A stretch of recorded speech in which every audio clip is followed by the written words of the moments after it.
Bismillahirrahmanirrahim.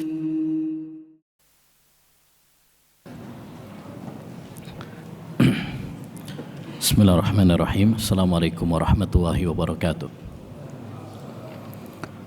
Alhamdulillah, wassalatu wassalamu ala rasulillah, wala hawla wala quwata illa billah, amma ba'd. Ayyuhal ikhwah wal akhwat, kaum muslimin wal muslimat yang semoga senantiasa dirahmati dan diberkahi oleh Allah Subhanahu wa taala.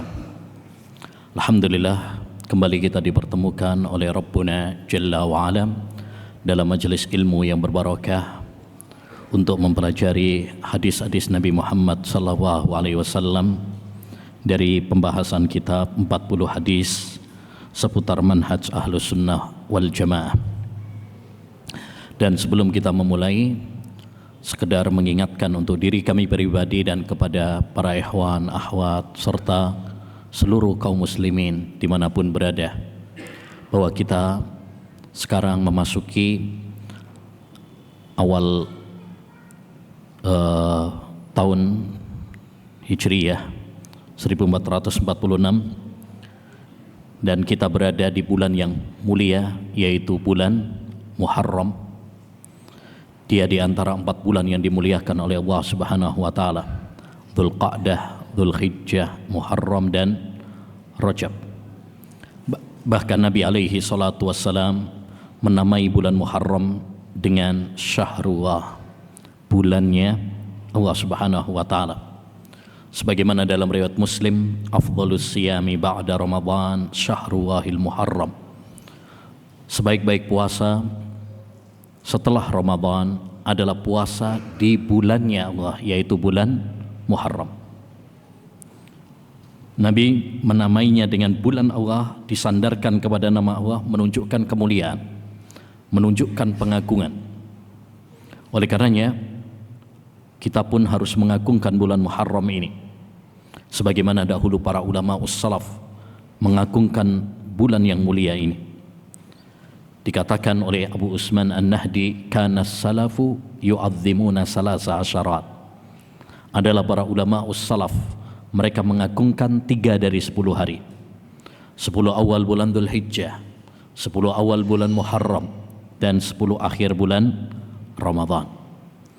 Dan maksud dari mengagungkan bulan-bulan tersebut yakni mengisinya dengan ibadah kepada Allah Subhanahu wa taala, dengan berlomba-lomba dengan amal saleh sebagai bekal untuk menginjakkan kaki di surga Allah Subhanahu wa taala.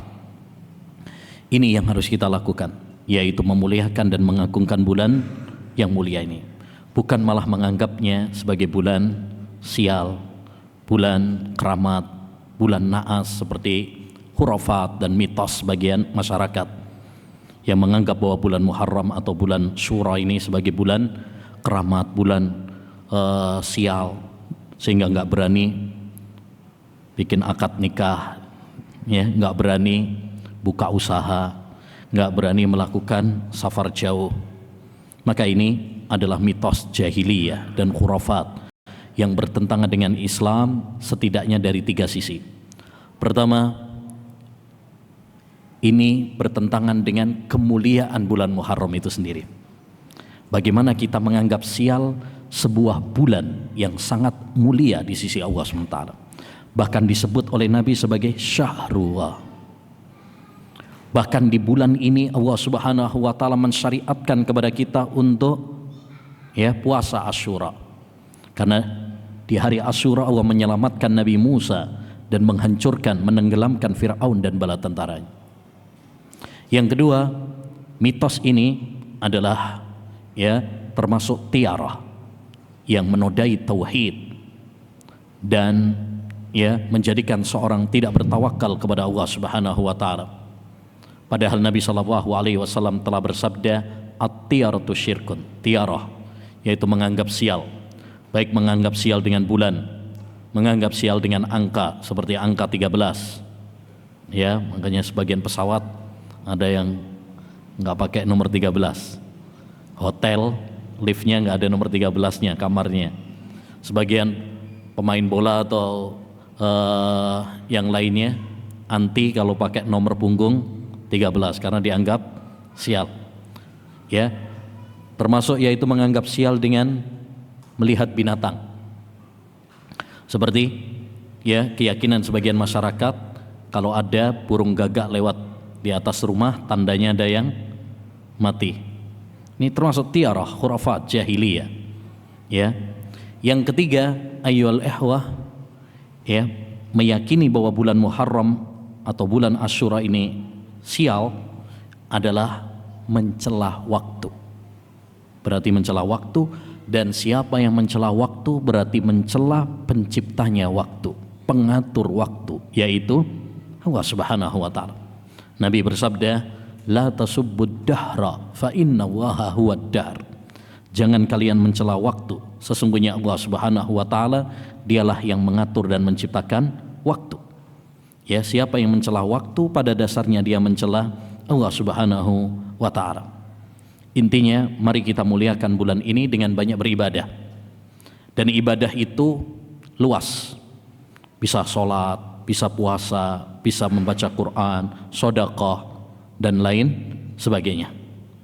Hanya saja, ayyuhal ikhwah, ya, anjuran secara khusus dan keutamaan secara khusus yang ada di bulan Muharram adalah puasa.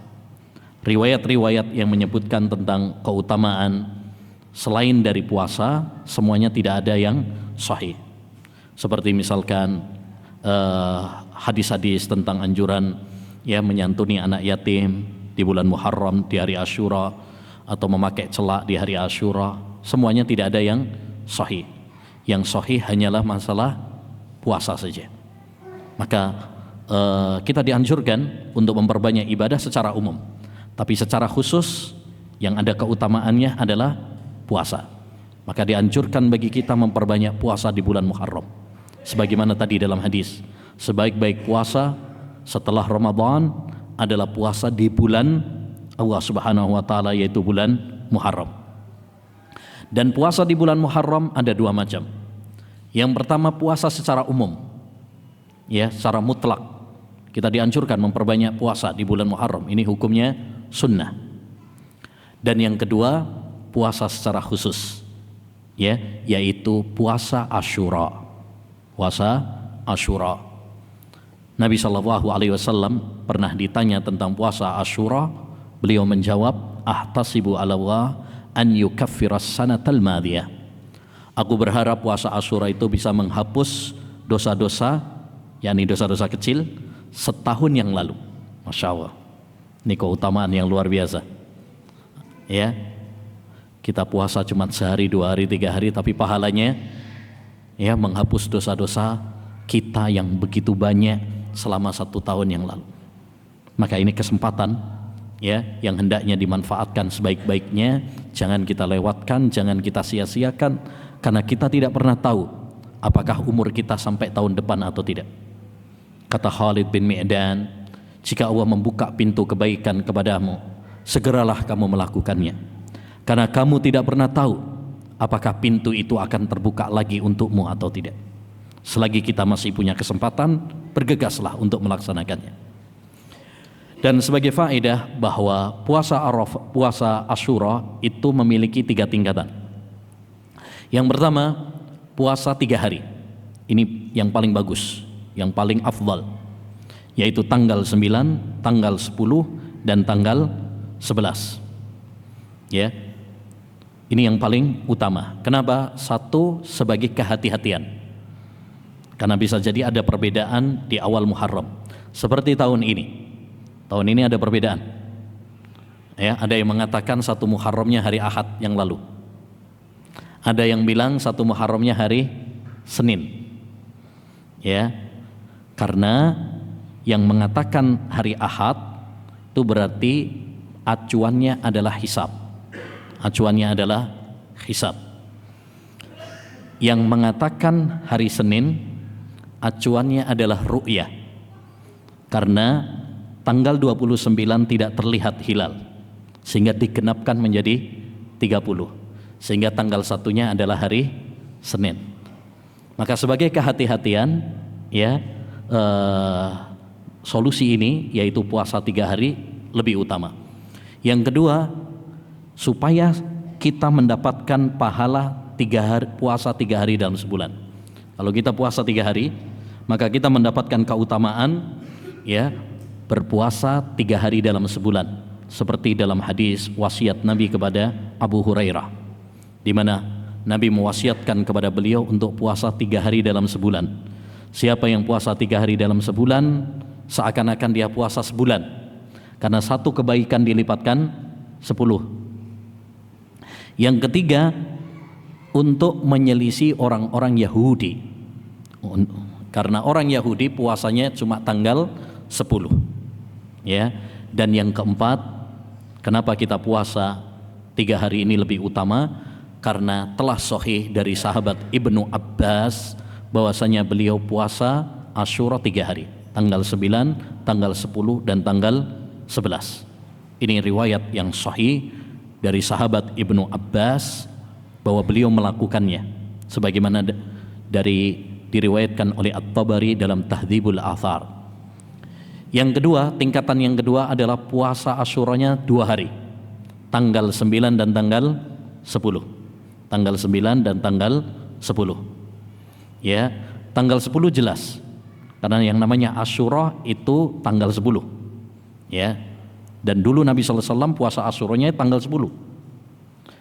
Kemudian kenapa ditambahi dengan tanggal 9? Karena dalam riwayat Muslim disebutkan bahwa Nabi SAW ya di akhir-akhir hayatnya dikatakan kepada beliau, wahai Rasul, orang-orang Yahudi puasa Asyura tanggal 10 saja.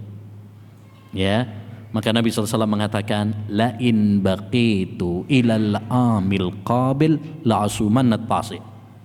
Andaikan saya berumur panjang sampai tahun depan, saya akan puasa tanggal 9 juga. Yani di samping tanggal 10, Rasulullah pengen tanggal 9 juga untuk menyelisih orang-orang Yahudi. Orang Yahudi juga puasa Asyura. Kenapa? Karena hari Asyura itu hari di mana Allah SWT menyelamatkan Musa alaihissalam dan pasukannya dan menenggelamkan Fir'aun dan bala ya tentaranya. Ya, orang-orang Yahudi adalah pengikut ya agamanya Nabi Musa alaihissalam, ya kata mereka. Makanya mereka ingin memuliakan Nabi Musa alaihissalam. Kata Nabi, kita lebih berhak daripada orang-orang Yahudi untuk memuliakan Nabi Musa alaihissalam. Ya, makanya Ibnu Abbas mengatakan, khaliful yahud sumut tasi' wal ashir. Selisihilah orang-orang Yahudi, puasalah tanggal 9 dan tanggal 10. Tingkatan yang ketiga yaitu puasa 1 hari saja, yaitu tanggal 10. Ya, jumhur ulama mengatakan boleh puasa tanggal 10 saja. Walaupun yang lebih baik adalah diiringi dengan sebelumnya atau sesudahnya untuk menyelisih orang-orang Yahudi. Ya, intinya ayyuhal ikhwah, hendaknya bagi kita untuk bersemangat, beramal saleh, berlomba-lomba dalam kebaikan, memuliakan dan mengagungkan bulan Muharram, terutama yaitu memperbanyak puasa, lebih khusus lagi yaitu puasa Asyura, ya, yang keutamaannya sangat besar. Menarik, pernah diceritakan bahwa Al-Imam Az-Zuhri Muhammad ibn Muslim, beliau ketika safar di hari Asyura, beliau tetap puasa. Lalu orang yang membersamai beliau mengatakan, wahai imam, kenapa engkau tetap berpuasa padahal safar? Padahal kalau Ramadan safar engkau tidak puasa. Ya, memilih untuk tidak berpuasa. Apa jawaban beliau? Karena kalau Ramadan saya bisa mengganti di hari-hari yang lain. Masih bisa diganti kalau Ramadan itu.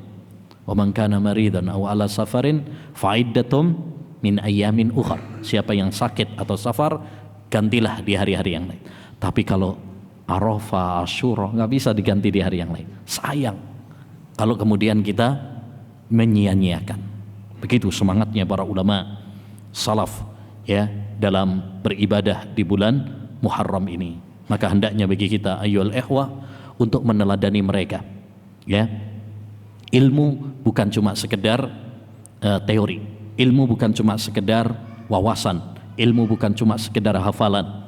Tapi yang paling penting adalah bagaimana kita mengamalkannya dalam kehidupan kita. Semoga Allah Subhanahu wa taala memberikan kekuatan dan kemudahan kepada kita untuk berlomba-lomba ibadah di bulan yang mulia ini. Allahumma a'inna ala dzikrika wa syukrika wa husni ibadatika. Baik. Selanjutnya ayyuhal ikhwah, kita lanjutkan pembahasan kita pada pembahasan 40 hadis seputar manhaj Ahlus Sunnah wal Jamaah. Terakhir kalau tidak salah kita berhenti pada hadis 31. Betul? Ya. Karena saya masih ingat dulu kita sampaikan contoh-contoh hadis palsu. Hadis tentang kopi, hadis tentang beras gitu ya, hadis tentang maulid ya. Berarti sekarang hadis ke-32. Karena Rabu kemarin libur ya, makanya agak-agak lupa. Hadis yang ke-32, bismillahirrahmanirrahim. Awas, banyak hoax dan tuduhan dusta di medsos. Ya, banyak isu-isu, banyak berita-berita dusta di media sosial, maka hendaknya bagi kita untuk berhati-hati, untuk waspada, ya, jangan gegabah men-share berita-berita yang belum tentu bisa dipertanggungjawabkan. An Abdullah bin Umar radhiyallahu anhuma qala, dari sahabat Abdullah bin Umar, putranya Umar bin Khattab, dan beliau adalah salah seorang sahabat yang dikenal sebagai sahabat yang sangat semangat meneladani Nabi Shallallahu Alaihi Wasallam, ya, dan beliau juga seorang sahabat yang dikenal sebagai sahabat yang banyak meriwayatkan hadis. Makanya dulu sering kita sampaikan ada 7 sahabat yang paling banyak meriwayatkan hadis. Salah satunya adalah sahabat Abdullah bin Umar bin Khattab radhiyallahu an. Qala, beliau mengatakan, sami'tu Rasulullah sallallahu alaihi wasallam yaqul, aku mendengar Rasulullah sallallahu alaihi wasallam. Jangan lupa setiap kali disebut nama Nabi alaihi salatu wasallam hendaknya bagi kita untuk bersolawat, sehingga itu menjadi tabungan pahala bagi kita. Dan inilah keutamaan kita ngaji ilmu agama, ngaji hadis. Ya, setiap kali mendengar nama Nabi, setiap kali membaca nama Nabi, kita bersolawat kepada beliau, dan itu akan menjadi pahala bagi kita. Aku mendengar Rasulullah sallallahu alaihi wasallam bersabda, "Man qala fi mu'minin ma laysa fi, askanahu Allahu radghatal khabal hatta yahruja mimma qala." Barang siapa yang menuduh seorang mukmin secara dusta, maka Allah Subhanahu wa taala akan menempatkannya di tanah lumpur neraka sehingga dia mencabut ucapannya. Ya, siapa yang menuduh seorang mukmin dengan dusta, ya, maka nanti dia akan dimasukkan oleh Allah Subhanahu wa taala di tanah lumpur neraka, ini dasarnya neraka, sehingga dia meralat, merevisi, mencabut ucapannya. Maka hadis ini ayyuhal ikhwah memberikan faedah kepada kita. Pertama, wajibnya bagi kita untuk tasabbut, ya, berhati-hati dalam men-share berita, ya, dalam menyebarkan berita-berita. Tidak semua berita yang kita baca, tidak semua berita yang kita dengar langsung kita sebarkan. Kita harus hati-hati, kita harus selektif. Sebagaimana kata Allah Subhanahu wa taala dalam surat Al-Hujurat, ya ayyuhalladzina amanu in ja'akum fasikum binaba'in fatabayyanu. Wahai orang-orang yang beriman. Dan perhatikan, kalau ada ayat dimulai oleh Allah dengan panggilan seperti ini, wahai orang-orang yang beriman, maka ayat tersebut adalah ayat yang penting untuk diperhatikan. Kata sahabat Abdullah bin Mas'ud, idza sami'ta Allaha yaqul ya ayyuhalladzina amanu fa'ar'iha sam'at. Kalau kamu mendengar Allah berfirman wahai orang-orang yang beriman, pasang telingamu baik-baik. Ya, yakni dengarkan baik-baik. jangan ada yang ngelamun, jangan ada yang ngantuk, jangan ada yang ngobrol, jangan ada yang ya main HP sendiri, ya. Fokus, dengarkan baik-baik. Kenapa? Karena itu ayat yang penting. Dan ayat kalau dimulai dengan panggilan wahai orang-orang yang beriman, berarti itu konsekuensi keimanan. Siapa yang melaksanakan ayat tersebut berarti dia beriman. Siapa yang tidak melaksanakan isi ayat tersebut berarti ada yang salah dalam keimanannya. Ya, dan ayat-ayat yang dimulai dengan panggilan wahai orang-orang yang beriman itu lumayan banyak. Ya, 90-an lebih. Dibukukan oleh Syekh Abu Bakar Al-Jazairi dalam kitabnya Nida'atur Rahman li Ahlil Iman. Panggilan-panggilan Ar-Rahman kepada hamba-hambanya yang beriman. Salah satunya ayat ini dalam surat Al-Hujurat. Dalam surat Al-Hujurat itu banyak ayat yang dimulai dengan ya ayyuhalladzina amanu. Makanya penting bagi kita untuk membaca, syukur-syukur bisa menghafal dan memahami tafsir surat Al-Hujurat. Karena itu ayat-ayat yang sangat penting. Ya ayyuhalladzina amanu, wahai orang-orang yang beriman, baik laki-laki maupun perempuan, apabila datang orang fasik membawa berita kepada kalian, fatabayyanu, maka apa? Tabayyunlah. Tabayyun itu apa? Cek terlebih dahulu. Jangan langsung diterima, jangan langsung dilahap begitu saja. Wa ma afatul ahbari illa ruwatuha. Kata seorang penyair, tidaklah cacat sebuah berita kecuali pembawa beritanya. Betapa banyak berita-berita ya simpang siur, berita-berita hoax karena penukilnya, pembawanya tidak terpercaya. Ya. Oleh karenanya ini pelajaran penting bagi kita juga agar kita selektif. Kita seringkali, apalagi zaman sekarang, zaman media sosial ya, ada mungkin berita-berita ya, ada mungkin video-video yang sering kita dapatkan, sering kita terima di grup-grup di media sosial. Maka jangan gegabah untuk mempercayainya, jangan gegabah untuk menyebarkannya. Pastikan dulu satu, beritanya apa? Benar.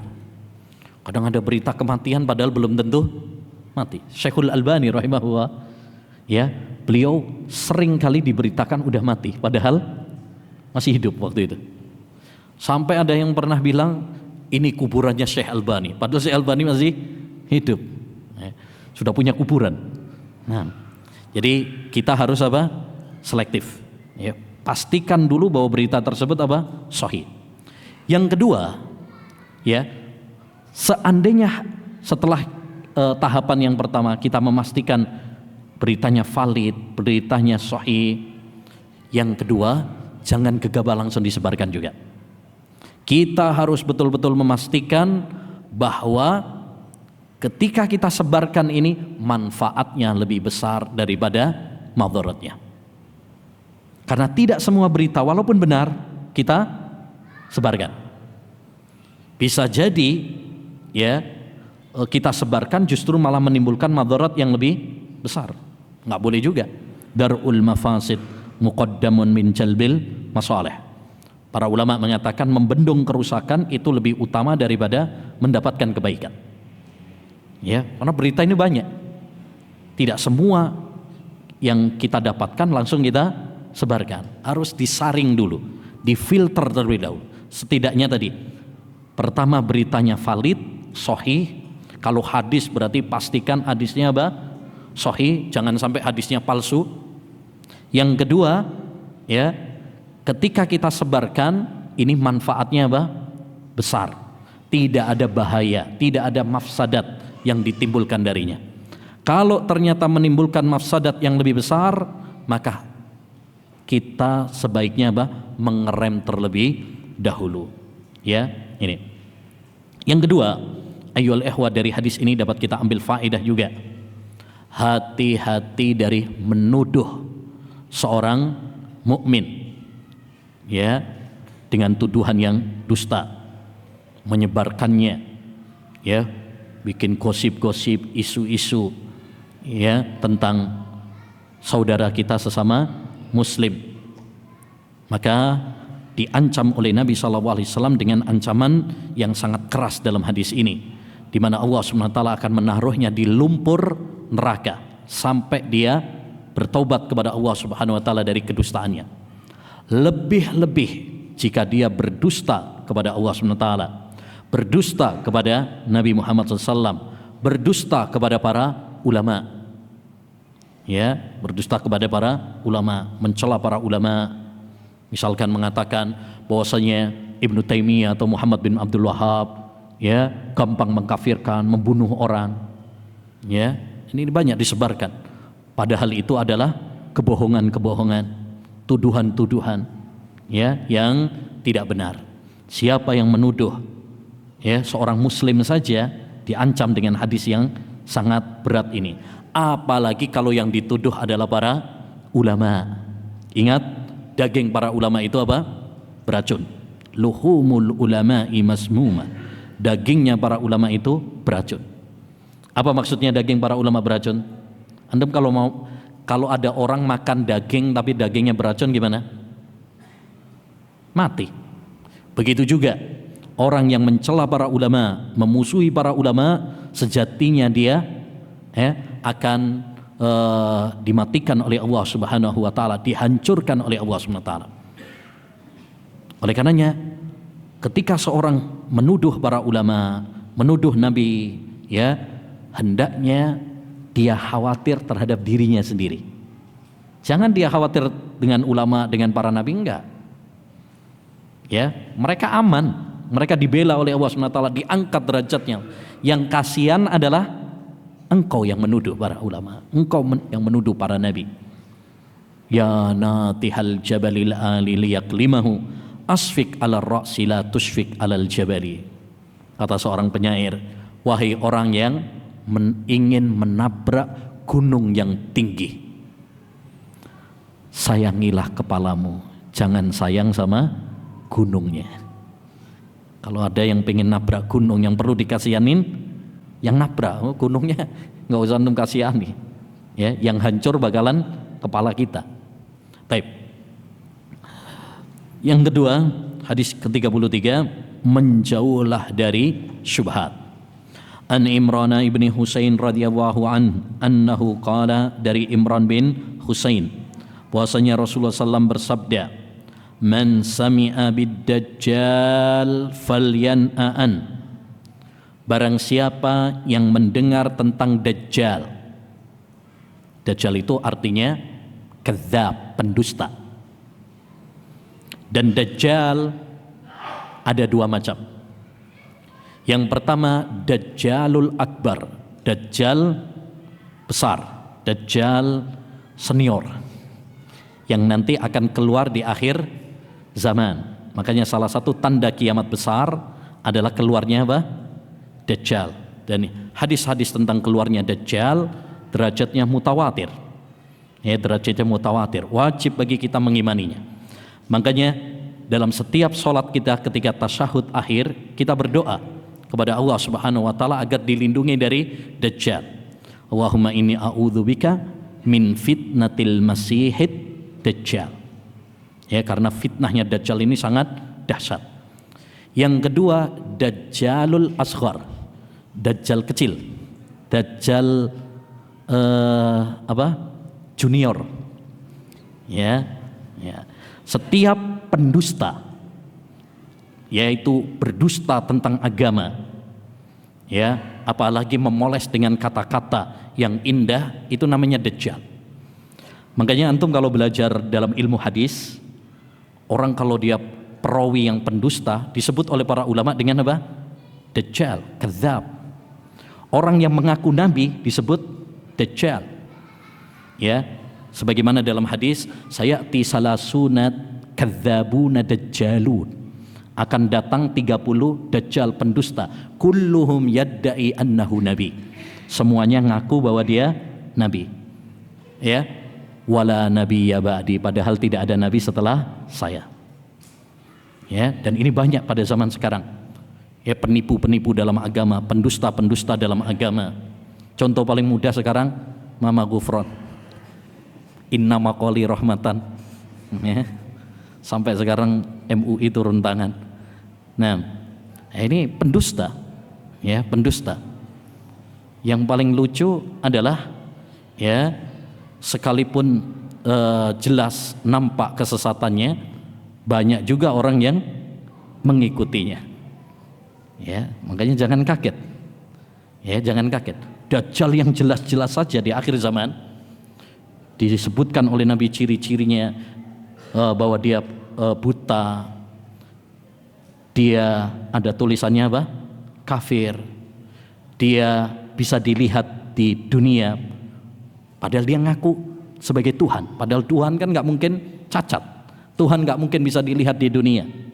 Ya, Tuhan nggak mungkin pendusta. Sekalipun demikian, banyak orang yang mempercayainya. Bahkan disebutkan dalam riwayat Ahmad, besok di akhir zaman orang-orang beriman sampai mengikat, ya, istrinya, ibunya, anak perempuannya, diikat di rumah, diikat. Supaya apa? Supaya mereka nggak keluar percaya kepada Dajjal. Karena banyak perempuan-perempuan, wanita-wanita yang percaya kepada Dajjal, sampai diikat, takut. Jadi Dajjal di sini apa? Ada dua macam. Dajjal besar dan Dajjal kecil. Siapa yang mendengar tentang Dajjal falyan'ah anhu, maka hendaknya dia menjauh darinya. Jangan dekat-dekat. Jangan dekat-dekat. Jangan mendengarkan ucapan-ucapannya. Duduk-duduk dengannya. Menjauhlah, kata Nabi. Ya. Fawallahi, demi Allah. Bersumpah. Dan sumpah itu tujuannya adalah untuk apa? Takkid, penguat. Demi Allah, innar rajula la ya'tihi wa huwa yahsibu annahu mu'min. Ada seorang laki-laki yang benar-benar mendatangi Dajjal, ya, dia mengira dirinya beriman. Fayattabi'uhu mimma yab'asu bihi minasyubhat. Lalu dia mengikuti, menjadi pengikut setia Dajjal karena tertipu dengan syubhat yang ditebarkannya, disebarkan oleh Dajjal. Awalnya nggak percaya, ya, tapi dekat-dekat dia dengar, oh keren juga. Karena Dajjal nanti punya apa? Kedikdayaan, keluar biasaan. Dia bisa menghidupkan orang yang sudah mati. Dia bisa menyuruh langit untuk menurunkan hujan. Ya, sehingga orang yang tadinya nggak percaya melihat kedikdayaan tersebut, akhirnya apa? Wah, mantap ini bener ini. Ya, benar-benar ini Tuhan. Ya, banyak yang tertipu. Inilah namanya syubhat. Syubhat itu kenapa disebut syubhat? Li'annaha tushbihul haq. Karena syubhat itu menyerupai kebenaran. Jadi dari hadis ini dapat kita ambil faedah, yaitu apa? Wajib bagi kita menjauh dari syubhat. Kita wajib menjauhi syubhat. Jangan dekat-dekat. Ya. Jadi syubhat itu perlu dijauhi, bukan malah didekati. Makanya Nabi SAW mengatakan, innas sa'ida laman junnibal fitan. Orang yang berbahagia adalah orang yang dijauhkan dari fitnah-fitnah. Jauhi, jangan malah dekat-dekat. Kenapa ya ikhwan? Kata Imam Az-Zahabi rahimahullah, al-qulubu dha'ifah wasyubahu khattaf. Para ulama us-salaf sering mengingatkan kepada kita agar menjauh dari ahlul bid'ah, tidak duduk-duduk dengan ahlul bid'ah, tidak membaca kitab-kitab mereka, tidak duduk-duduk dengan mereka. Kenapa? Karena al-qulubu dhaifah, hati itu lemah, sedangkan syubhat kencang menerpa. Betapa banyak orang yang tadinya mendengar ceramah ahlul bid'ah, terus ikut hadir di kajian-kajian ahlul bid'ah, lama kelamaan akhirnya apa? Jadi ahlul bid'ah. Ya, maka sayangi hati kita, sayangi akidah kita. Ya, sebagian ulama mengatakan silahkan Anda bermain-main, tapi jangan bermain-main dengan agama. Agama bukan untuk dipermainkan. agama harus dijaga, akidah harus dirawat baik-baik, jangan dipermainkan. Bagaimana supaya kita terhindar dari syubhat? Setidaknya ayyuhal ikhwah dengan 4 cara. Pertama tadi, menjauh. Ya, menjauh. Jadi jangan mendengarkan syubhat-syubhat. Masih banyak kitab-kitab yang bermanfaat yang perlu kita baca. Al-Quran, hadis, masih banyak yang belum kita baca. Ngapain habiskan waktu kita untuk membaca syubhat-syubhat, mendengarkan ceramah-ceramah ahli syubhat? Ya, jangan antum beralasan nanti saya filter. Ya, khawatirnya filternya, saringannya apa? Bolong. Jadi yang masuk nanti apa? Syubhatnya. Yang kedua, ayyuhal ikhwah, bentengi diri kita dengan ilmu. Semangat ngaji ilmu agama. Karena dengan ilmu kita bisa membedakan mana yang benar dan mana yang salah. Kita kalau nggak punya ilmu, mungkin kita jadi korban-korban innama qoli rahmatan. Mungkin kalau kita nggak punya ilmu, ya, kita jadi orang yang percaya sama cek kodam. Ya. Nah, karena syubhat itu silih berganti. Ya, sekarang lagi ngetren cek kodam, ya, sama innama qoli, besok nanti apa lagi, ya, dan seterusnya, silih berganti. Silih berganti. Yang ketiga, banyak doa. Perbanyak doa supaya Allah SWT menyelamatkan kita, menyelamatkan akidah kita, menetapkan kita.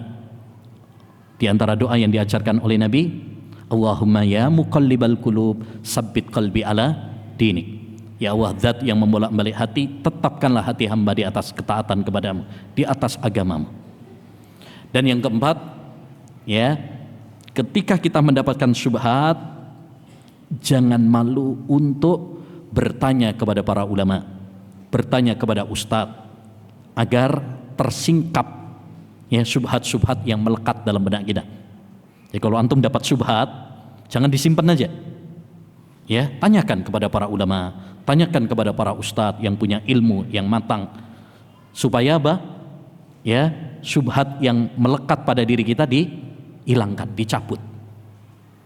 Ya, dicabut. Dulu kata Imam Ibnul Qayyim, saya kalau ada kena syubhat gitu ya, saya akan datang kepada guru saya Syekhul Islam Taimiyah. Maka ya, tidaklah saya keluar dari beliau kecuali syubhat tersebut sudah apa? Hangus, dah hilang. Karena beliau akan apa? Membantahnya dengan bantahan-bantahan yang ilmiah. Ya, nggak perlu kita. Jadi kalau kena syubhat, jangan dibiarkan. Kayak kita kalau kena penyakit, jangan dibiarkan, obati. Ya, dan dokter untuk yang mengobati penyakit syubhat adalah para ulama, orang-orang yang berilmu. Wal jahlu da'un qatilun wasyifa'uhu amrani fit tarkibi muttafiqan nassun min qur'anin aw sunnatin wa tabibuhu fadzakal alimur rabban. Kebodohan adalah, ya, penyakit yang sangat berbahaya, dan obatnya adalah 2, nas dari Al-Quran dan sunnah dari Nabi Muhammad SAW, dan dokternya adalah para ulama. Karena yang mengerti tentang Al-Quran dan sunnah adalah para ulama. Tapi insyaallah ta'ala nanti kita lanjutkan setelah salat. Wassallallahu wasallama ala nabiyina Muhammad wa ala alihi wa sahbihi ajmain.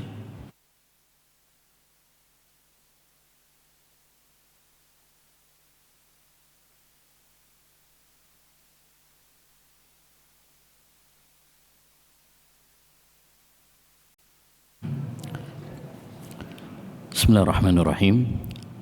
Kita lanjutkan ayyuhal ikhwah wal akhwat, pembahasan hadis ke-34. Khawarij terus muncul dengan nama baru.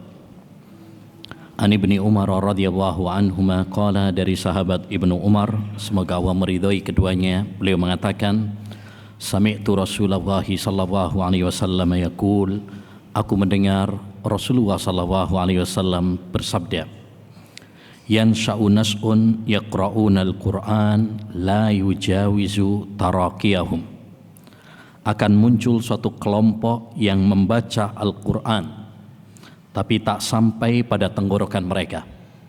Yakni mereka membaca Al-Quran bahkan mungkin menghafal Al-Quran, tapi tidak memahaminya dengan benar. Kullama kharaja farqun quti'a.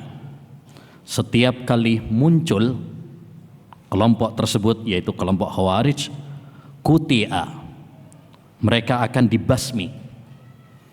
Ya, dibasmi dengan dua hal. Pertama, dibasmi dengan ilmu. Ya, seperti dahulu sahabat Ibnu Abbas berdialog dengan orang-orang Khawarij, sehingga ribuan dari mereka bertobat kepada Allah Subhanahu wa taala. Yang kedua, ya, dibasmi dengan kekuatan pemimpin. Seperti dahulu sahabat Ali bin Abi Thalib memerangi orang-orang Khawarij. Ya, makanya ada perang Nahrawan. Perang Nahrawan itu perang untuk menghabisi orang-orang Khawarij karena mereka memberontak para pemimpin, memecah belah persatuan kaum muslimin. Setiap kali muncul akan dibasmi, yakni dibasmi dengan ilmu dan dibasmi dengan kekuatan. Hatta yahruja fi a'radhihimud dajjal, hingga keluar pada pasukan mereka Dajjal. Ya, makanya di antara pengikut Dajjal yang paling banyak adalah ya orang-orang Khawarij. Orang-orang Khawarij. Hadis ini ayyul ihwah ya menunjukkan kepada kita bahwa kelompok ahlul bid'ah, kelompok Khawarij akan terus bermunculan sampai nanti kiamat. Akan terus bermunculan, walaupun dengan nama baru. Makanya Nabi SAW mengingatkan kepada kita tentang bahaya Khawarij ini. Dan hadis-hadis tentang Khawarij derajatnya mutawatir, sebagaimana disebutkan oleh para ulama, di antaranya Syekhul Islam Taimiyah rahimahullah, Syekh Muhammad bin Abdul Wahhab dan lain sebagainya. Hadis-hadis tentang Khawarij derajatnya mutawatir, yakni dari jalur yang sangat banyak sekali. Ketika Nabi menyampaikan ya peringatan beliau tentang Khawarij ini dalam banyak hadis, menunjukkan bahayanya mereka. Makanya dahulu Al-Imam Abul Aliyah ya pernah mengatakan, qad an'ama Allahu alayya bi ni'matain. Allah Subhanahu wa taala telah memberikan kepada saya dua nikmat. La adri ayyuhuma a'dham. Saya tidak tahu mana di antara dua nikmat tersebut yang lebih agung, lebih besar. An hadani lil Islam wa lam yaj'alni haruriyya. Yang pertama, tatkala Allah memberikan kepada saya nikmat Islam. Yang kedua, tatkala Allah tidak menjadikan saya haruri. Haruri itu adalah Khawarij. Kenapa mereka disebut haruri? Karena mereka dahulu berkumpul di sebuah tempat namanya Harura. Itu tempat berkumpulnya mereka, markas mereka untuk memberontak sahabat Ali bin Abi Thalib. Ya. Jadi kelompok Khawarij akan terus bermunculan walaupun dengan nama yang baru. Makanya yang paling penting bagi kita, jangan tertipu dengan perubahan nama. Yang paling penting bagi kita adalah memahami pemahaman dan pemikiran. Ya, contoh pemikiran Khawarij itu pemikirannya bagaimana? Satu ciri khas pemikiran Khawarij adalah gampang mengkafirkan, sembrono dalam mengkafirkan. Makanya di antara akidah Khawarij adalah mengkafirkan pelaku dosa besar. Ya, mengkafirkan pelaku dosa besar. Akhirnya banyak orang yang dikafirkan. Ya, orang mencuri kafir, berzina kafir, pemimpin yang tidak berhukum dengan hukum Allah kafir. Ya, tentara, polisi, ya kafir juga karena membantu tauhid. Jadi semuanya dikafirkan. Ya, jadi ini salah satu ciri khas mereka. Ciri khas Khawarij yaitu gegabah di dalam apa? Mengkafirkan. Makanya dulu pernah diceritakan sebuah kisah lucu juga tapi ada hikmahnya. Ada dua orang Khawarij tawaf di Ka'bah. Ya, Lalu salah satu di antara mereka mengatakan, semua yang ada di sini, yaitu di Ka'bah, di Masjidil Haram, ya, kafir masuk neraka kecuali kita berdua saja. Yang lainnya apa? Kafir dan masuk neraka. Akhirnya, ya, yang satunya mengatakan, masa sih surga yang luasnya seluas langit dan bumi, yang nanti masuk surga cuma kita berdua saja? Kayaknya nggak masuk akal deh. Akhirnya dia apa? Ya, wallahi saya bertobat dari pemikiran Khawarij ini. Ya, karena pemikiran Khawarij ini sangat berbahaya. Ketika kita sudah gampang mengkafirkan, akhirnya konsekuensinya, ayyul ihwa, kalau udah gampang mengkafirkan, apa itu? Yang kedua ciri khas mereka, menghalalkan darah kaum muslimin. Karena sudah dianggap apa? Kafir. Makanya jangan aneh ketika doktrin orang-orang Khawarij adalah gampang membunuh, bahkan menjadikan pembunuhan sebagai jihad. Ya, seperti orang-orang yang suka apa? Melakukan aksi pengeboman, aksi-aksi terorisme, bom bunuh diri. Antum bisa bayangkan, membunuh itu kan dosa besar. Tapi doktrin orang-orang Khawarij, pembunuhan yang merupakan dosa besar malah dianggap sebagai, ya, jihad, berpahala. Ya, kalau mati syahid, ditunggu bidadari di surga. Luar biasa. Makanya mereka nggak merasa bersalah, karena mereka menganggap apa yang mereka lakukan adalah ibadah, bahkan termasuk jihad di jalan Allah Subhanahu wa taala. Ini adalah pemikiran yang sangat apa? Berbahaya. Karena kalau sudah gampang mengkafirkan, akhirnya konsekuensinya menghalalkan darah kaum muslimin. Yang terjadi apa? Kerusakan. Ya, hilangnya keamanan. Perpecahan, pertumpahan darah, ya, dan lain sebagainya. Intinya hendaknya kita memahami bahwa paham Khawarij itu akan terus ada walaupun ganti nama. Ya, jangan tertipu dengan perubahan nama. Karena nama gampang diganti. Ya, ganti casing gampang. Tapi yang paling penting pemikirannya. Makanya para ulama meletakkan sebuah kaidah penting. Al-ibratu bil haqa'iq la bil asma. Yang menjadi patokan itu hakikatnya, bukan nama.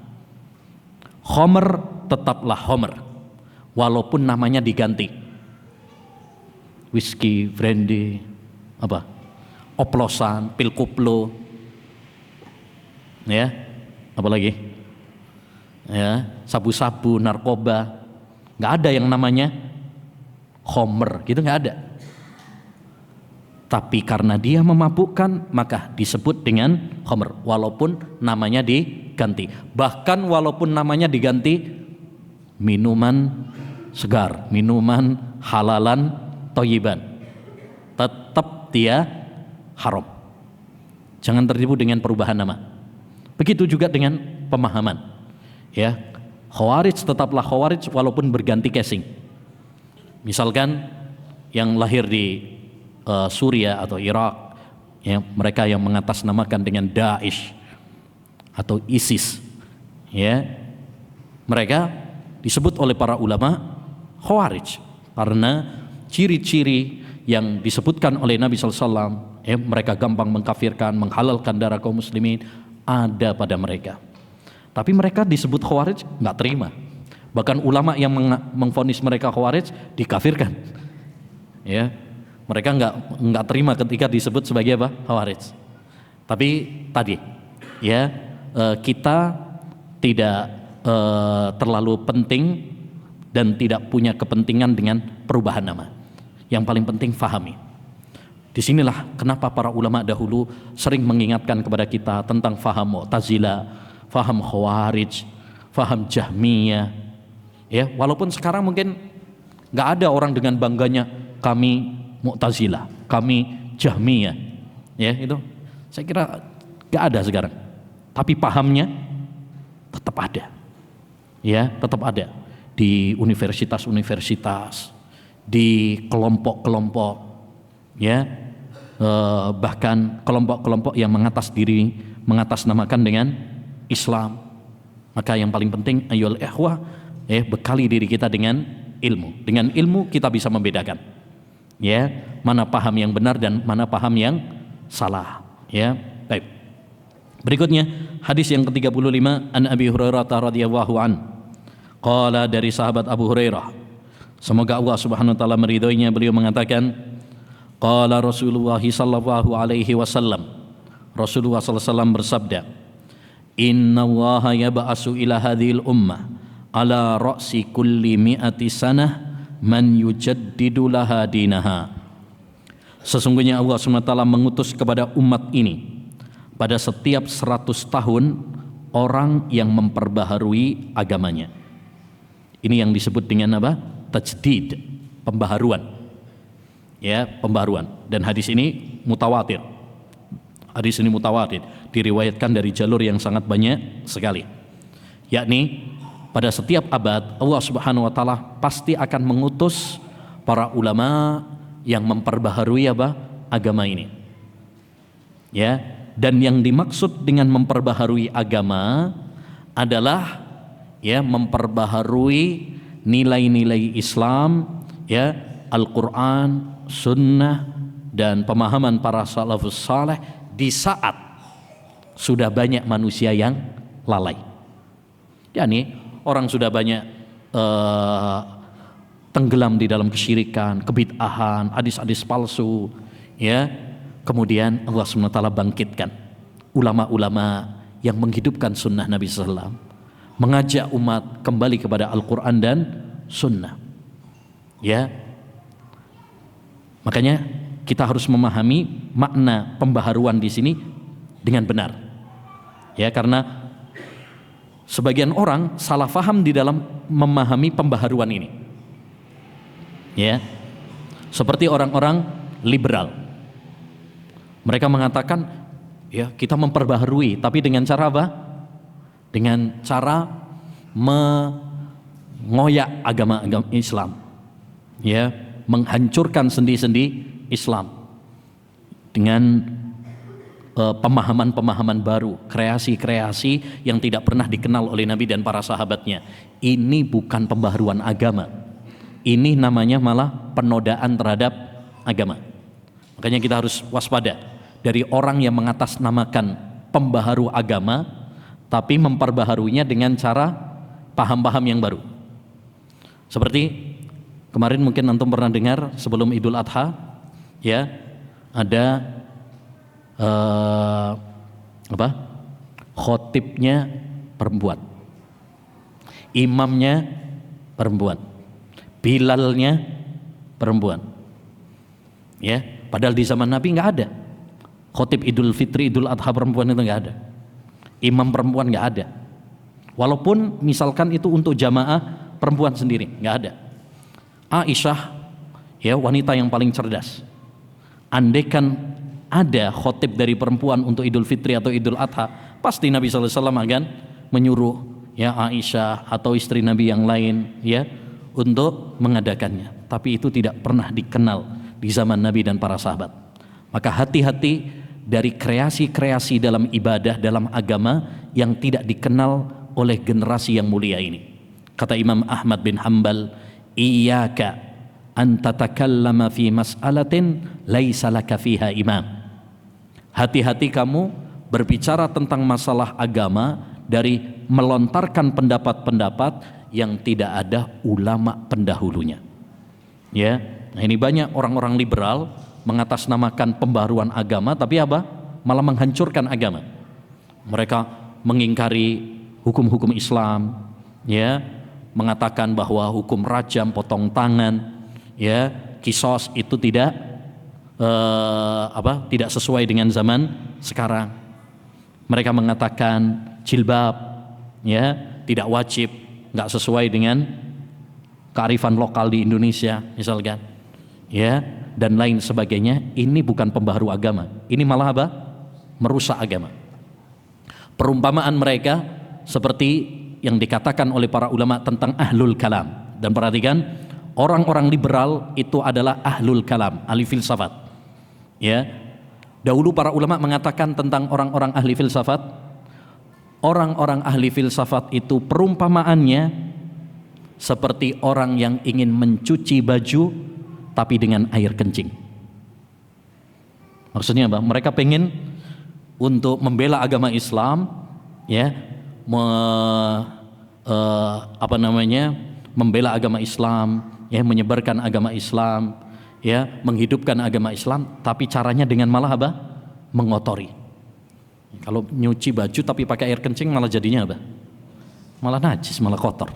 Begitulah, ya. Makanya saya teringat dengan ucapan astagfirullah, siapa, imam besar Masjid Istiqlal dulu, ya, dan salah satu anggota MUI, siapa, astagfirullah, Mustafa Yakub, ya, Ustadz Ali Mustafa Yakub, ya, mantan rahimahullah, sudah meninggal dunia. Dia mengatakan tentang kelompok JIL. Pernah dengar ya, kelompok JIL yang mengatasnamakan apa? Jaringan Islam liberal.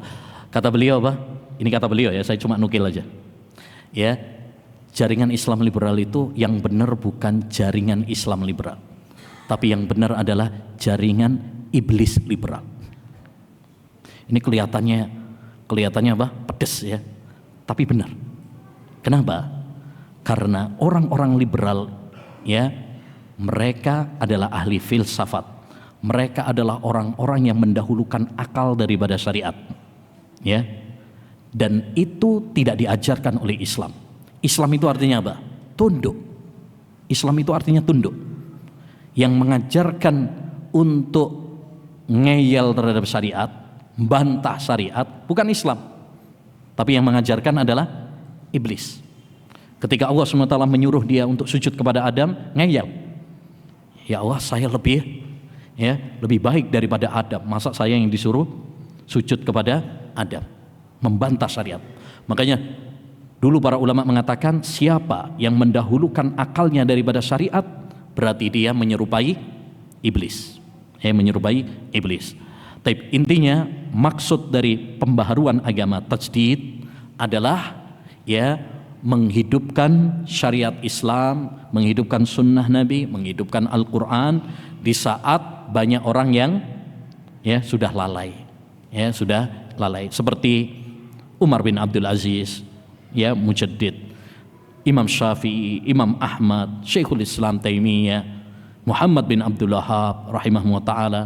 Demikian juga pada abad sekarang, misalkan Syekh Muhammad Nasiruddin Al-Albani, Syekh Abdul Aziz bin Baz.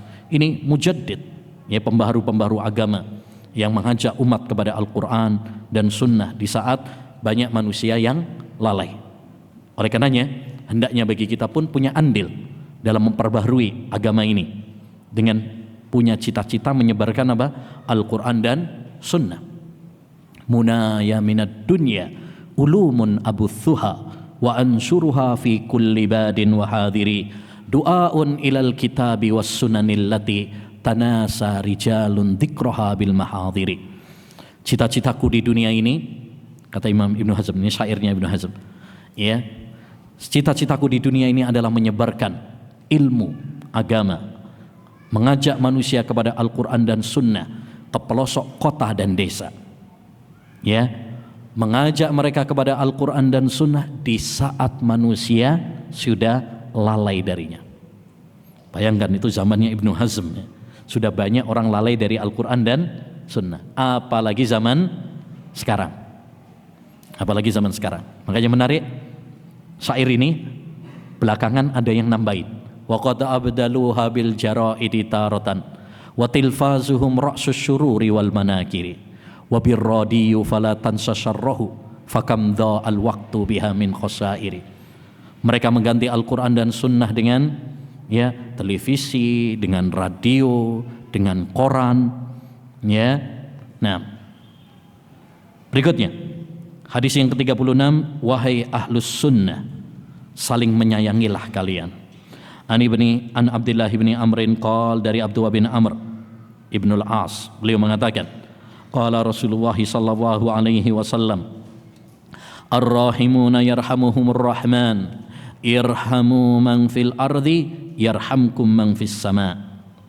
Orang-orang yang penyayang itu disayang oleh Allah Subhanahu wa taala, maka sayangilah yang di atas muka bumi, niscaya yang di atas langit akan sayang kepada kalian. Yang di atas langit maksudnya adalah Allah Subhanahu wa taala. Makanya hadis ini di antara dalil Ahlus Sunnah wal Jamaah yang menyatakan bahwasanya Allah Subhanahu wa taala itu di atas langit. Ya. Sayangilah yang di atas bumi, niscaya yang di atas langit sayang kepada kalian, yaitu Allah Subhanahu wa taala. Berarti Allah di atas langit. Baik. Hadis ini ayyuhal ikhwah disebut oleh para ulama dengan hadis musalsal bil awaliyah. Apa itu musalsal bil awaliyah?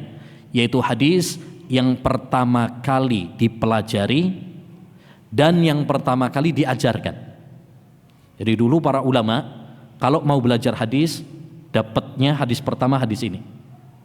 Dan ketika mau mengajarkan ilmu hadis, yang pertama kali diajarkan adalah hadis ini. Makanya dikenal dengan hadis musalsal bil awaliyah. Sampai sekarang ada sanadnya. Ya, sampai sanadnya. Alhamdulillah ana juga punya sanad sampai tentang hadis musalsal bil awaliyah ini. Ya, setiap guru ya ketika menyampaikan hadis pertama kali hadis ini. Kenapa hadis ini yang pertama kali disampaikan, dipelajari dan diajarkan? Karena al-ilmu mabnahu ala rahmah. Karena ilmu itu dibangun di atas kasih sayang. Kita tidak akan mendapatkan ilmu kalau kita tidak saling menyayangi. Seorang ustadz tidak akan semangat mengajar kalau dia tidak sayang kepada muridnya.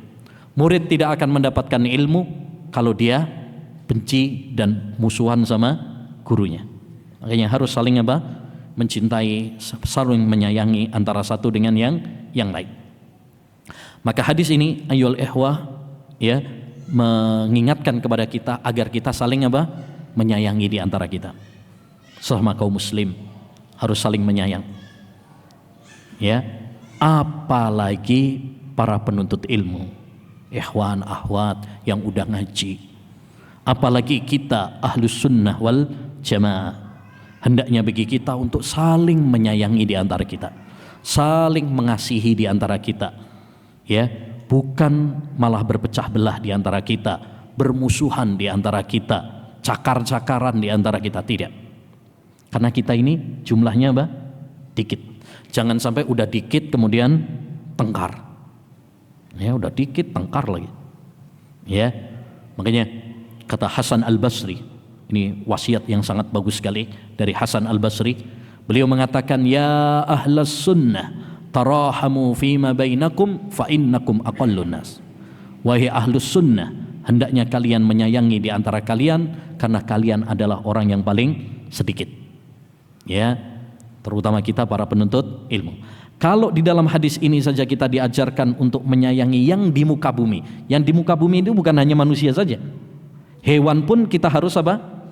Menyayanginya. Makanya kita dianjurkan untuk sayang kepada binatang sekalipun. Ya, kalau kepada binatang saja kita dianjurkan untuk menyayangi, apalagi kepada sesama muslim, apalagi sesama penuntut ilmu. Ya, maka ini penting. Ikhwan, ya, hendaknya bagi kita untuk saling apa? Menyayangi, saling mencintai, saling mengasihi di antara kita. Terutama bagi kita yang sudah ngaji ilmu agama. Jangan sampai setelah kita ngaji ilmu agama kita malah keras hati kita, lisan kita semakin tajam. Ya, berarti tidak ada manfaatnya kita belajar ilmu agama. Kita belajar ilmu agama agar semakin dekat dengan Allah Subhanahu wa taala, agar semakin baik ibadah kita, agar semakin lembut hati kita, agar semakin mulia akhlak kita. Ya, bukan malah semakin durjana. Berikutnya hadis yang ke-37, bahaya meninggalkan dalil karena fanatik.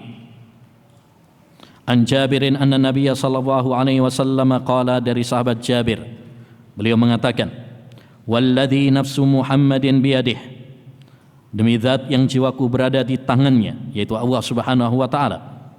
Lau badalakum Musa, andaikan Nabi Musa hadir di tengah kalian, summat taba'tumuhu, kemudian kalian mengikutinya, yaitu mengikuti Nabi Musa, wa taraktumuni, dan meninggalkan aku, yaitu meninggalkan Nabi Muhammad sallallahu alaihi wasallam, la dhalaltum an sawa'is sabil, sungguh kalian telah tersesat dari jalan yang lurus. Walau kana hayyan wa adraka nubuwwati lattaba'ani, sekiranya Nabi Musa hidup dan menjumpai kenabianku, pasti dia akan mengikuti ajaranku. Ya, bayangkan ini, andaikan ada Nabi Musa, ya, andaikan saja, padahal Nabi Musa sudah meninggal ya.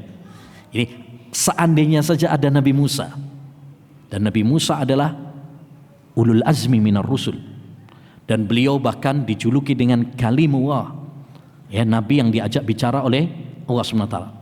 Andaikan ada Nabi Musa, kemudian kita mengikuti Nabi Musa dan meninggalkan Nabi Muhammad SAW, kita akan tersesat jalan. Padahal yang diikuti siapa? Nabi Musa. Kalau kita meninggalkan Nabi Muhammad terus mengikuti Nabi Musa saja, kita dinyatakan tersesat oleh Nabi SAW. Lantas bagaimana kalau kita meninggalkan Nabi Muhammad demi mengikuti orang-orang yang gak jelas? Ya, entah dia adalah kiai, tuan guru, ya, ajengan, habib, atau apalah istilahnya. Kalau kita meninggalkan ajaran Nabi Muhammad SAW lalu mengikuti selain Nabi SAW, maka kita akan tersesat. Jangankan dia, orang kita mengikuti Nabi Musa saja kita tersesat kalau meninggalkan Nabi Muhammad. Ya, bagaimana kalau yang lain? Makanya, ya, dari hadis ini dapat kita ambil faedah. Kita tidak boleh meninggalkan kebenaran, tidak boleh meninggalkan dalil Al-Quran dan hadis karena fanatik kepada, ya, seseorang, sekalipun dia adalah ulama, sekalipun tinggi derajatnya. Ya, yang wajib kita lakukan adalah mendahulukan kebenaran, mendahulukan Allah dan Rasulnya daripada siapapun. Ya, pernah suatu saat ada seorang datang kepada sahabat Ibnu Abbas, kemudian bertanya, dikasih hadis. Lalu orang tersebut membantah, tapi Abu Bakar dan Umar begini dan begini, yakni menolak ucapan Nabi dengan Abu Bakar dan Umar. Apa kata Ibnu Abbas? Ya, kata sahabat Ibnu Abbas, ya, inni ahsya an tanzila alaikum hijaratun minas sama. Aku khawatir kalau kalian dihujani batu dari langit. Aku lulakum qala Rasulullah wa taquluna qala Abu Bakar wa Umar. Aku mengatakan kepadamu, Rasulullah mengatakan begini dan begini, tapi kamu malah bantah dengan Abu Bakar dan Umar. Bayangkan ini, Ibnu Abbas marah ketika ucapan Nabi dibantah dengan ucapan Abu Bakar dan Umar. Bagaimana kalau Ibnu Abbas tahu orang-orang zaman sekarang yang membantah ucapan Nabi dengan ucapan bukan Abu Bakar dan Umar. Abu Bakar dan Umar dua manusia terbaik, ya, setelah Nabi Muhammad, bahkan setelah para nabi. Itu saja Ibnu Abbas marah. Bagaimana dengan orang-orang yang membantah ucapan Nabi SAW dengan ucapan ustadz, ucapan ulama, kiai, ya, habib dan lain sebagainya. Bahkan kadang-kadang lebih mengutamakan ucapan orang-orang yang nggak jelas. Mungkin dia politikus, artis, ya. Ini ucapan Abu Bakar As-Siddiq saja nggak boleh dijadikan tandingan untuk melawan ucapannya Nabi SAW. Ya, maka yang wajib bagi kita ayyuhal ikhwah adalah mendahulukan dan mengagungkan apa? Kebenaran. Agungkan Allah dan Rasul dalam hati kita. Dahulukan dalil Al-Quran dan Sunnah dari siapapun. Jangan sampai kita masuk di dalam ayat la tuqaddimu ya ayyuhalladzina amanu la tuqaddimu baina yadayillahi wa rasulih.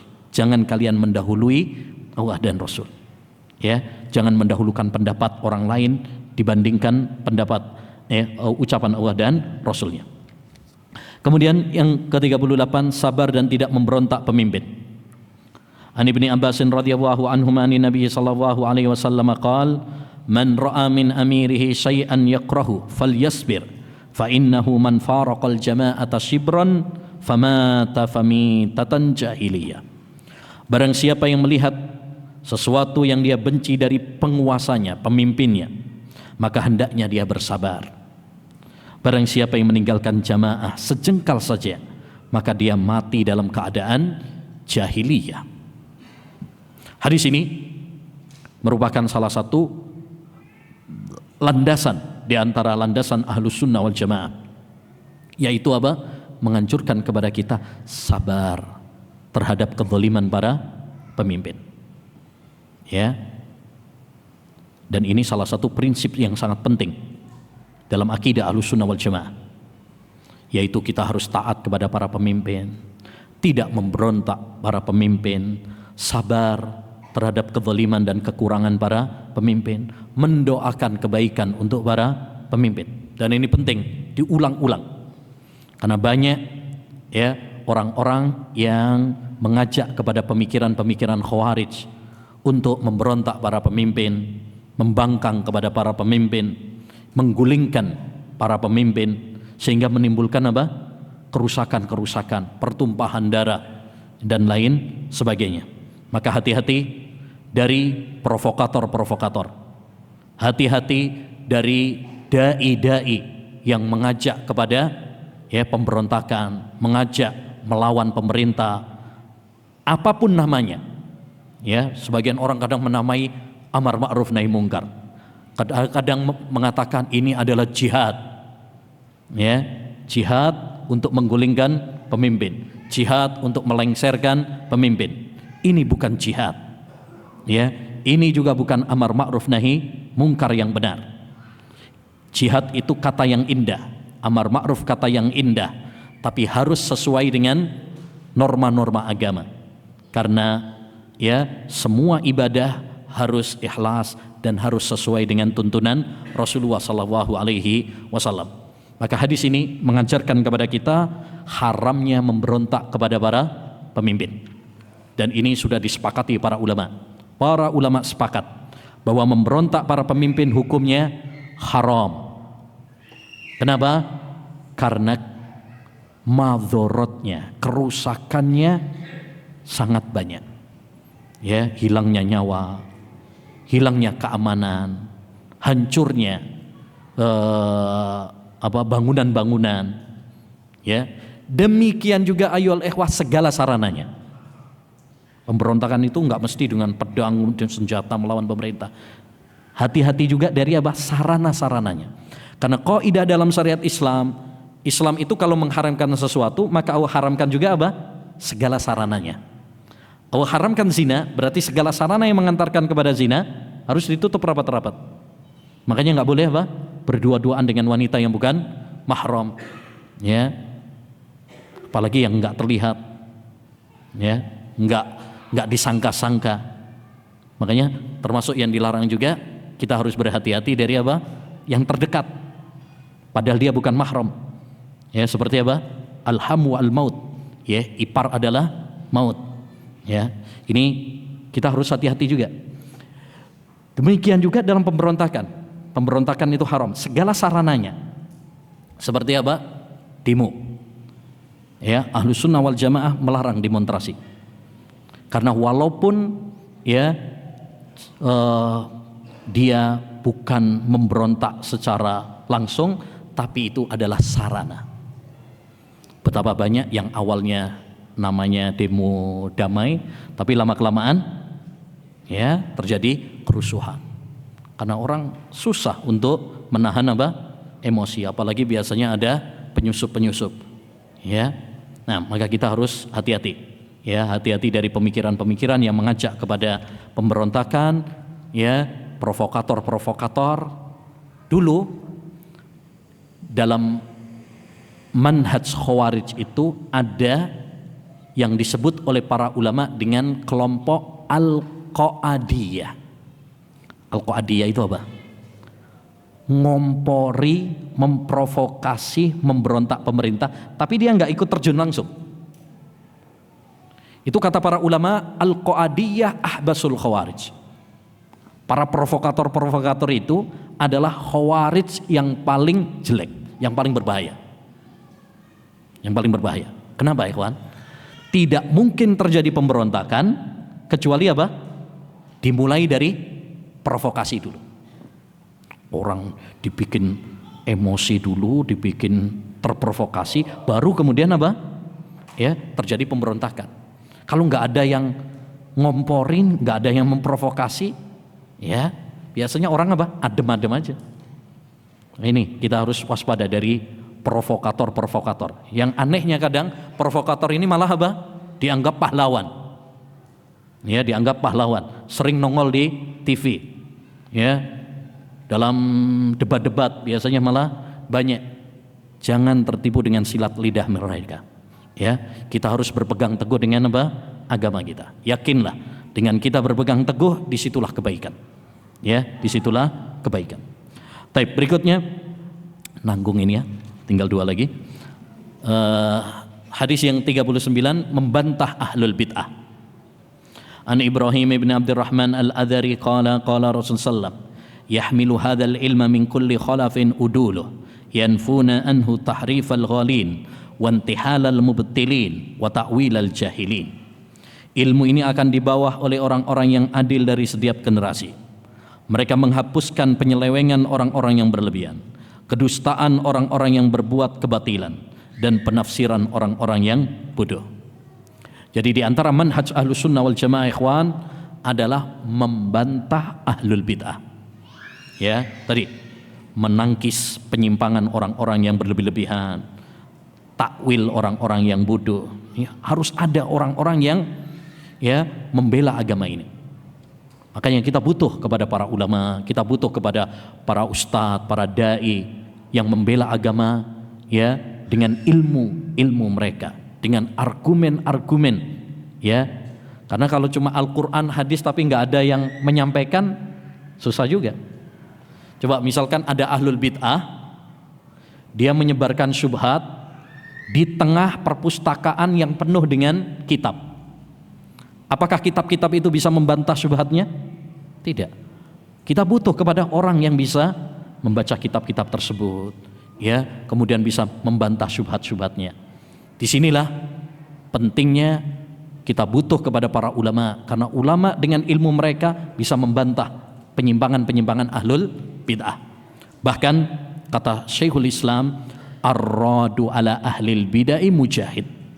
Orang yang membantah ahlul bid'ah, membongkar kedok mereka adalah orang yang sedang apa? Berjihad. Karena jihad ada 2 macam. Jihad dengan pedang, ya, melawan orang-orang kafir. Yang kedua, jihad dengan ilmu. Ini melawan orang-orang munafik, orang-orang ahlul bid'ah, ya. Dan tidak ada yang bisa membantah dengan ilmu ini kecuali orang-orang yang punya kapasitas ilmu. Ya, makanya tidak semua orang terjun dalam medan jihad melawan ahlul bid'ah. Siapa yang membantah ahlul bid'ah ini? Orang-orang yang kuat ilmunya, para ulama, para ustadz yang udah lama belajar, yang kuat ilmunya. Adapun yang baru-baru belajar, masyarakat awam, ya, jangan sibuk dengan membantah dulu. Jangan sibuk dengan debat. Sibukkan dengan apa? Belajar. Yang membantah siapa? Yang punya kapasitas, yang punya ilmu. Ya, kalau yang nggak punya ilmu, sibukkan dengan belajar ilmu agama. Ya, adapun kalau kita nggak punya ilmu tapi sibuknya debat, akhirnya apa? Kita yang kalah. Betapa banyak anak-anak muda hanya modal semangat 45 tapi nggak punya ilmu, debat di media sosial, ya, habisin waktu, habisin tenaga, cuma caci maki yang terjadi, ya, hanya emosi saja, terus nggak kelar-kelar juga, ya. Makanya membantah ahlul bid'ah serahkan kepada siapa? Para ulama. Karena membantah ahlul bid'ah itu butuh 2 hal. 1, butuh ilmu, dan 2, butuh keadilan. Dan adil itu yakni kita dengan akhlak yang baik, ya. Kemudian tidak zalim, maksudnya menyebutkan apa adanya. Jangan sampai ahlul bid'ah kemudian kita bohong kepada dia. Kamu mengatakan begini-begini padahal dia tidak mengatakan, nggak boleh juga. Atau kita membantah tapi dengan caci maki, nggak perlu. Bantah dengan ilmu, ya, bantah dengan ilmu. Ya, pernah dikatakan kepada Imam Ahmad, wahai Imam, mana yang lebih utama? Saya itikaf, saya sholat malam, saya puasa sunnah, ataukah saya membantah ahlul bid'ah? Apa kata Imam Ahmad?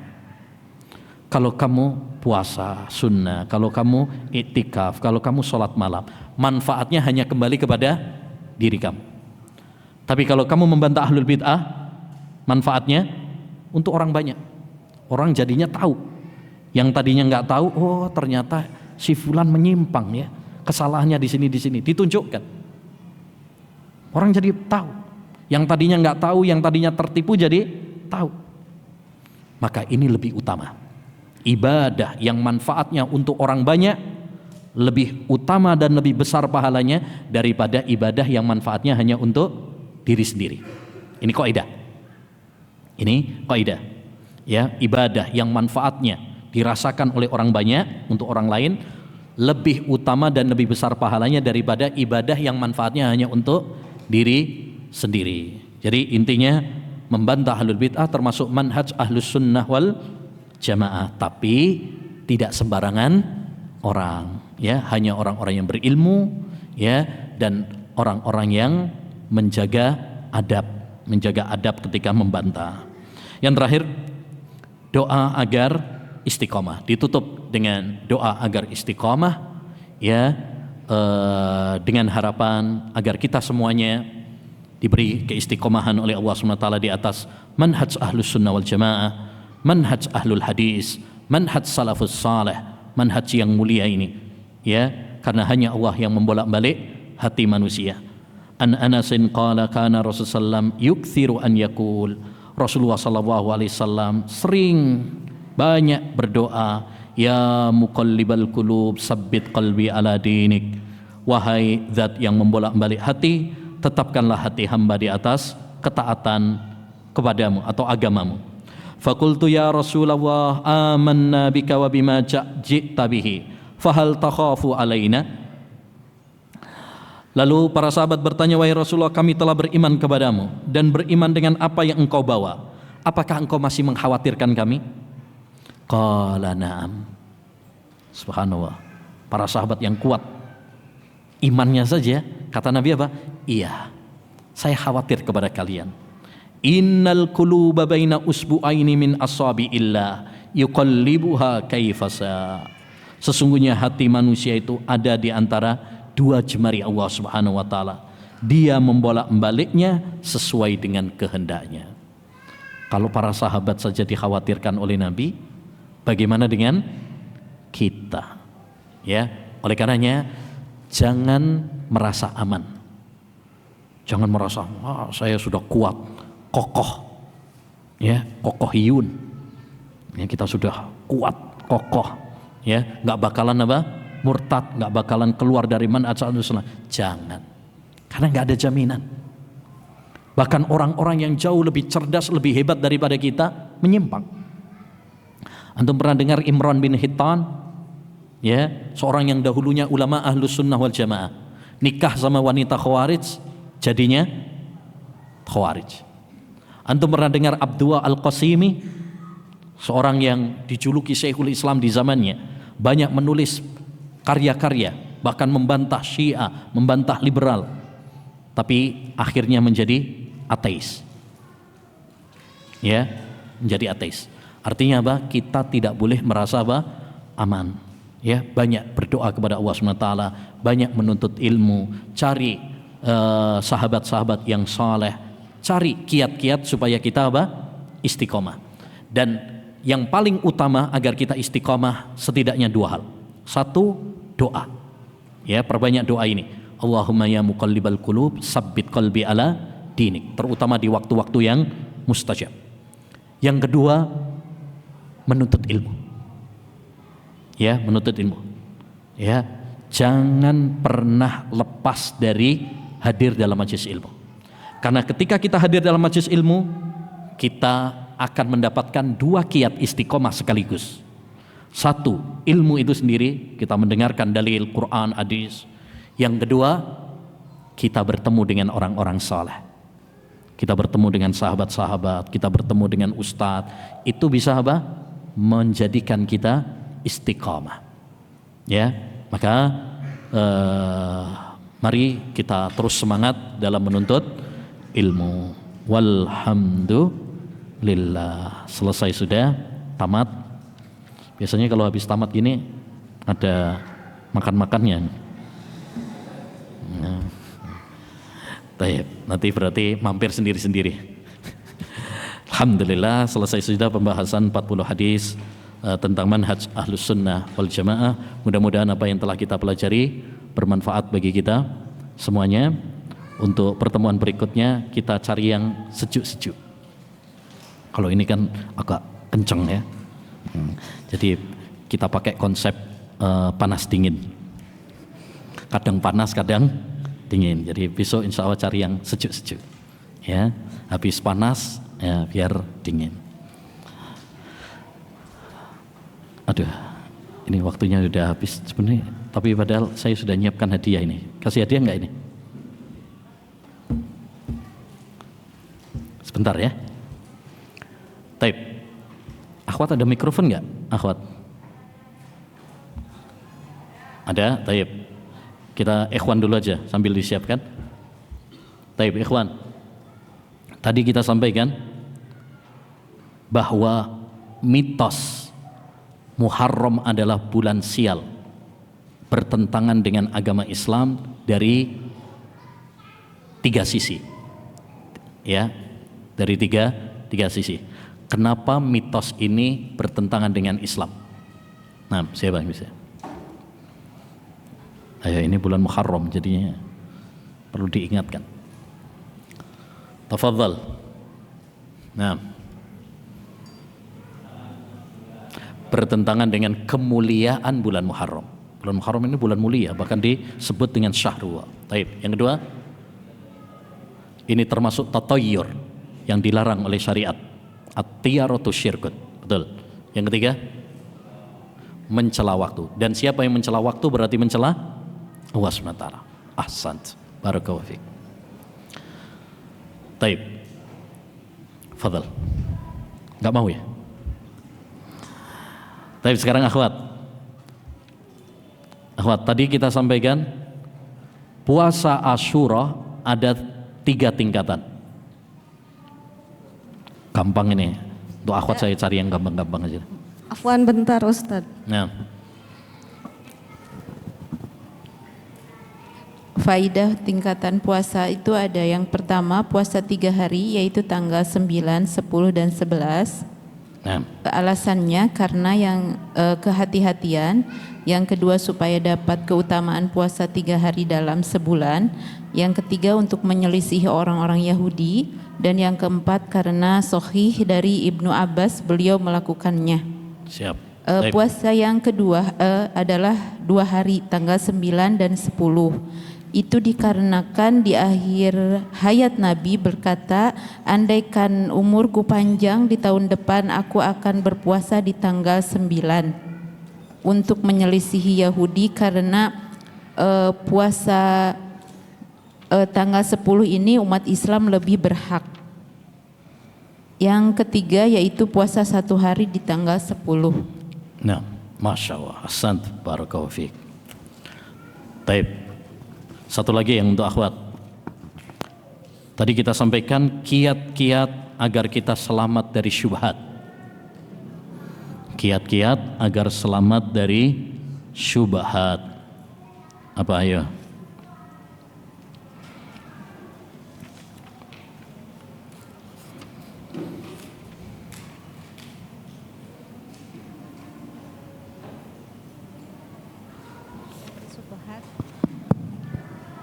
Adalah satu, menjauhi subhat. Apa? Ya, menjauhi subhat. Yang kedua, penting kita dengan ilmu agar mengetahui yang benar dan yang salah.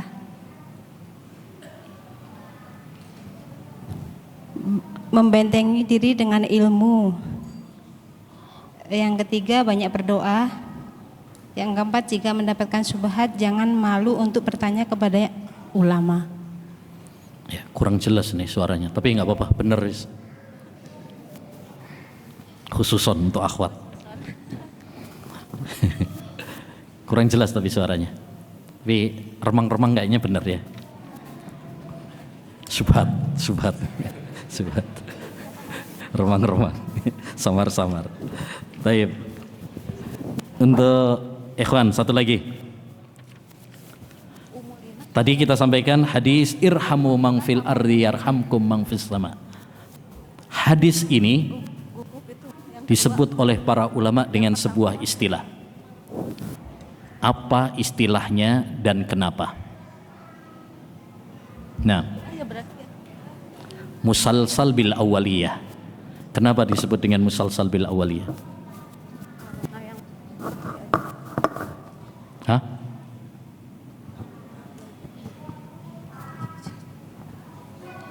Ya, kenapa disebut dia sebagai hadis musalsal bil awaliyah?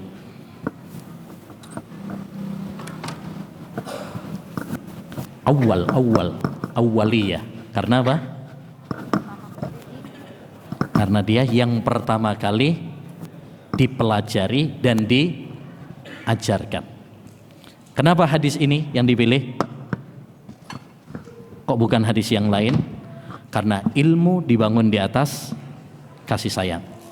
Ya, supaya seorang guru dan murid saling apa? Saling menyayangi dan mencintai. Karena kalau ustadz tidak sayang sama murid atau murid tidak sayang kepada ustadz, tidak akan mendapatkan apa? Ilmu. Gitu ya. Taib. Kepada dia enggak? Separuh tadi ya. Berarti separuh ini mestinya antum. Tapi karena ya ini bulan Muharram. Taib. Subhanakallahumma bihamdika asyhadu an la ilaha illa anta astaghfiruka wa atubu ilaik. Assalamualaikum warahmatullahi wabarakatuh.